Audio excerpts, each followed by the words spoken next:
Շնորհակալություն ենք հայտնում մեր գործընկերոջը Շողիկին Պատրաստ Աստասյաննիթի համար եւս մեկ անգամ հիշեցնում ենք, որ ապրիլի 15-ը բնապահպանության գիտելիքի օրն է եւ հենց այս առիթով էլ մեր հաջորդ հյուրը արդեն տաղավարում է ու մենք կփորձենք հասկանալ եւ օրվա խորհուրդը եւ մեզանում արկա խնդիրները եւ գուցե լավ նորություններ ունենանք հուսանք Շտապենք իմանալ։ Մեր տաղավարում է կանաչապատում եւ շրջակա միջավայրի պահպանություն ՀՕԱԿ-ի թափոնների տեսակավորման վարչության պետ Արմեն Շեխոյանը, ողջույն։ Բարի լույս ես։ Ես շնորհավորում ենք։ Շնորհավոր եւ մեզ Շնորհակալություն, ես էլ ձեզ եմ շնորհավորում։ Շնորհակալ ենք։ Ինչ խորհուրդ ունի այս օրը եւ ինչպես է այն անցկացվում Հայաստանում, կան ինչ-որ հատուկ օրվան ուղղված միջոցառումների շարք։ Կոնկրետ այս օրվա հետ կապված որևէ միջոցառման մասին տեղյակ չեմ, որովհետև ինչպես նշեցիք ձեր նախաբանում, իրոք որ տոնը նոր է, բայց կարծում եմ կկաչվի կյանքի եւ կնշվի միգուցե շատ ավելի լայն շրջանակում, ինչպես որ պարբերաբար արվում են,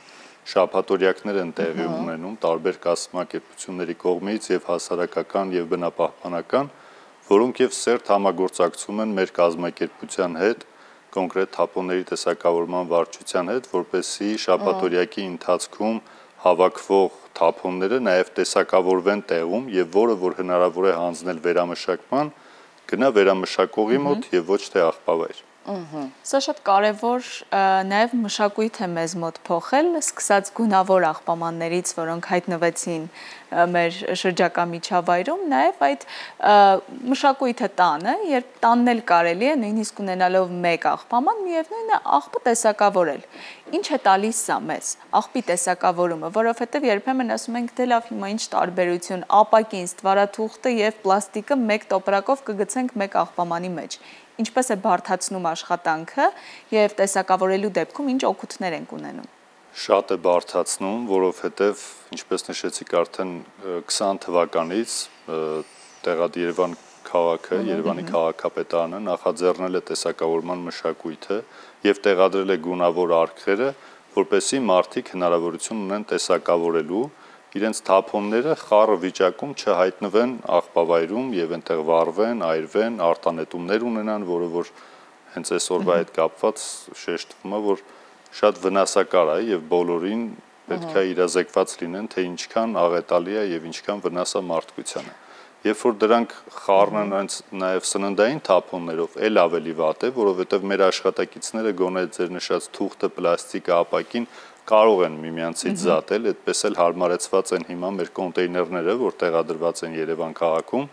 որպեսզի եւս մեկ անգամ վերատեսակավորում իրականացվի եւ գնա հանձնվի ամեն մեկը տվյալ վերամշակողին, համապատասխան վերամշակողին, ում իդեպ ընտրում ենք, այսինքն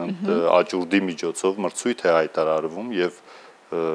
համապատասխան կազմակերպությունից գալիս են, մասնակցում են եւ հաղթում են։ Մենք ունենք վերամշակողներ եւ շատ կարեւոր է, որ նաեւ նրանց համար, որպեսզի լավ տեսակավորվի, ճիշտ տեսակավորվի եւ իրենց գնա հասնի այն հումքը, որը որ ենթակա է տեսակավորման։ Բնակարանում տեսակավորելը ոչ միայն ուղակի մշակույթ է, որին կարելի է հետևել, հենց այն վարքագիծն է, որ շատ լավ կլինի մարդիկ ունենան իրենց մեջ, դրանով նպաստում են միայն իրենց շատ հետաքրքիր ու լավ հոլովակ եք պատրաստել։ Մեր գործընկերներն են խոսում, ում հետ համագործակցում ենք թե դպրոցներում, թե որպես փորձագետ մեզնից շատ հետաքրքրվում են, որովհետև 20 թվականից սկսած մենք զբաղվում ենք եւ Երևան քաղաքը բավականին մեծ փորձ ունի այդ առումով եւ գիտեն, որ միայն ֆինանսական ասպեկտին չի, որ պետք է հետևել, դրա ամենակարևորը հենց բնապահպանականն է եւ ինչ էլ որ լինի, քանի դեռ մենք ունենք վերամշակողներ եւ հնարավորություն վերամշակման, արժե եւ ճիշտ է ունենալ այդ վարքագիծը եւ տեսակավորել։ Ինձ թվում է մի քիչ էլ բնապահպանական խնդիրները աշխարհում սրանն են եւ կարող ենք անվանափոխել եւ մարդապահպանական այն անվանել, որ ավելի հասանելի լինի թե ինչին է միտված այս ամենը, բայց չծայրահեղացնելով վերադառնանք վերադառնանք իրականություն, որտեղ կա մի այլ զուգահեռ աշխարհ, օրինակ եվրոպական երկրները, որտեղ չտեսակավորված աղբի թափման դեպքում նույնիսկ տուգանք է կրում քաղաքացին եթե չի տեսակավորում։ Հիմա մենք 20 թվականից փորձում ենք այդ մշակույթին սովորեցնել մեր հանրությանը, ինչ տվյալներ կարող ենք առանձնացնել, որքանով է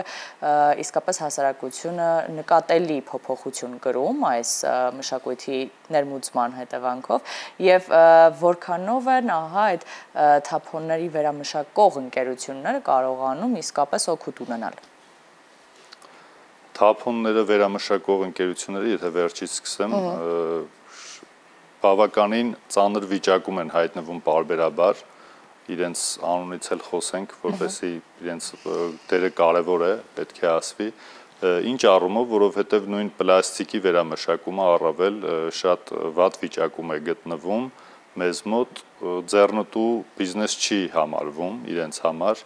ոչ միշտ է այդպես, այսինքն կապված է բայց ձեռնտու կդառնա, եթե մեր հանրությունը ավելի հաճախ սովորի տեսակավորել պլաստիկը։ Եթե մեր հանրությունը ավելի հաճախ եւ ճիշտ տեսակավորի, միևնույն է մեր պարտականությունն է եւ շատ ճիշտ է, որպեսզի բնապահպանական առումով մենք այդ շղթան իրականացնենք եւ հանձնենք վերամշակողին, դա շատ կարեւոր է, բայց ձեռնտուն միայն իր վարքագծից չէ, վերամշակողի եւ քանակից եւ իրացումից, թե հետո որտեղ պետք է իրանա, այնտեղ կա առաջնային հումք, կա երկրորդային հումք, բայց որպեսզի նույնիսկ այդ ամեն ինչին ուղակի պարզապես շեշտը չդնենք դրա վրա, պետք է հաշվի առնել, որ իրոք դա բնապահպանություն է, դա իր շրջակա միջավայրի համար է իրականացվում եւ տարբեր իրազեկումները, որ դպրոցներում, մանկապարտեզներում են տեղի ունենում, որ երեխաները հենց սովորեն, թե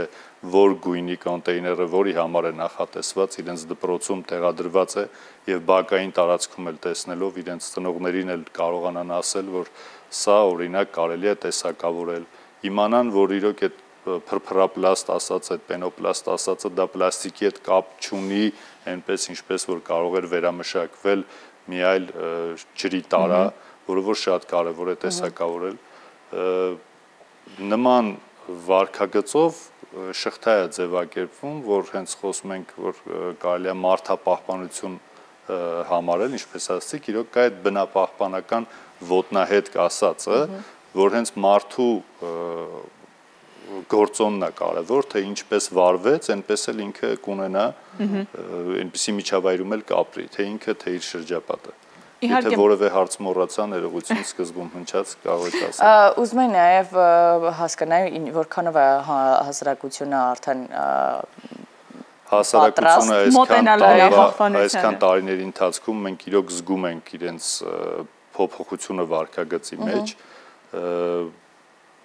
պատահական չէ, որ շատ ավելի քաղաքացիներ են դիմում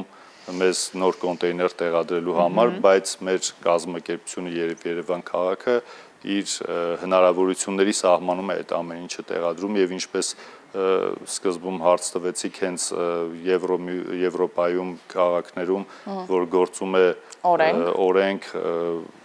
տուգանքների հետ կապված, մենք էլ ունենք տուգանքներ չսահմանված վայրում աղբեր նետելու հետ կապված, բայց նաև դրան համար հարկավոր է վերահսկողություն։ Այո, պետք է նաև օրենքը գործի ըստ վերահսկողության, հուսանք այդ կետին էլ կհասնենք։ Անպայման, մենք շնորհակալ ենք շատ, որ այսօր մեզ հետ եք տաղավարում,